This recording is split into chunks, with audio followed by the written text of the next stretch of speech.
দীর্ঘ আইনি লড়াইয়ের পর অবশেষে দেশের মাটিতে পা রেখেছেন সোনালী খাতুন। পশ্চিমবঙ্গে এসআইআর প্রক্রিয়া শুরু হওয়ার আগেই ভিন রাজ্য থেকে বাঙালি শ্রমিকদের বাংলাদেশি সন্দেহে পুশব্যাক করা হচ্ছিল। সোনালী খাতুন তাঁদেরই একজন। 2025 সালে জুন মাসে দিল্লিতে তিনি ও তার পরিবার সহ মোট 6 জনকে বাংলাদেশি সন্দেহে আটক ও বিনা বিচারে পুশব্যাক করা হয়। 2025 সালের 26শে সেপ্টেম্বর কলকাতা হাইকোর্ট জানায় প্রশাসন অত্যন্ত তাড়াহুড়ো করে পদক্ষেপ নিয়েছে। 2025 সালে ডিসেম্বর মাসে অন্তঃসত্ত্বা সোনালী খাতুনকে দেশে ফেরানো হয়। বাকিদের আরো কয়েক মাস বাংলাদেশেই থাকতে হয়েছে। অবশেষে এবছর মে মাসে সুপ্রিম কোর্টের হস্তক্ষেপের পর ফিরেছেন তারা। ফলে অনেকেই বলছেন যারা প্রশাসনের কলমের খোঁচায় নাগরিকত্ব হারালেন, পুশব্যাক হলেন, তারা কি সকলেই অনুপ্রবেশকারী? তাদেরকে সোনালী খাতুনের মতোই আদালতে দীর্ঘদিন ধরে নাগরিকত্বের পরীক্ষা দিয়ে যেতে হবে? সোনালী একা নন। মালদার আমির শেখ, নাজিমুদ্দিন শেখ সহ পশ্চিমবঙ্গের অন্তত 7 জন শ্রমিক পুশব্যাক হওয়ার পর ভারতে ফিরেছেন। পাশাপাশি চাঞ্চল্যকর অভিযোগ তুলেছে হিউম্যান রাইটস ওয়াচ। তারা বলছে 2025 সালের মে মাস থেকে যাদের বাংলাদেশে পুশব্যাক করা হয়েছে তাদের ক্ষেত্রে গোটা আইনি প্রক্রিয়াই ছিল ত্রুটিপূর্ণ। পুশব্যাক হওয়া অধিকাংশ মানুষই অর্থনৈতিকভাবে দরিদ্র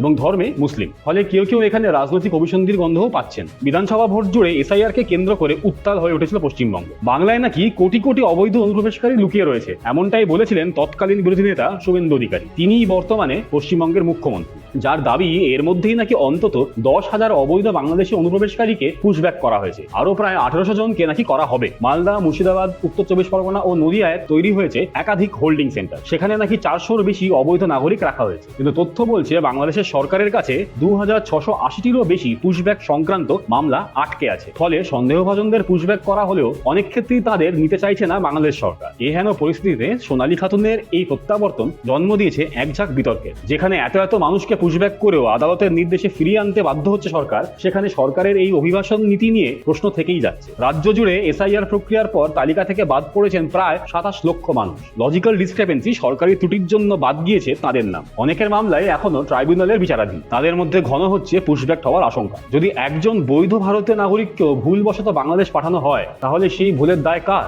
রাষ্ট্র কিভাবে নির্ধারণ করছে কে নাগরিক আর কে নয়? নাগরিকত্বের যাচাইয়ের নির্দিষ্ট মাপকাঠি তাহলে কি? প্রশ্ন কিন্তু উঠছে।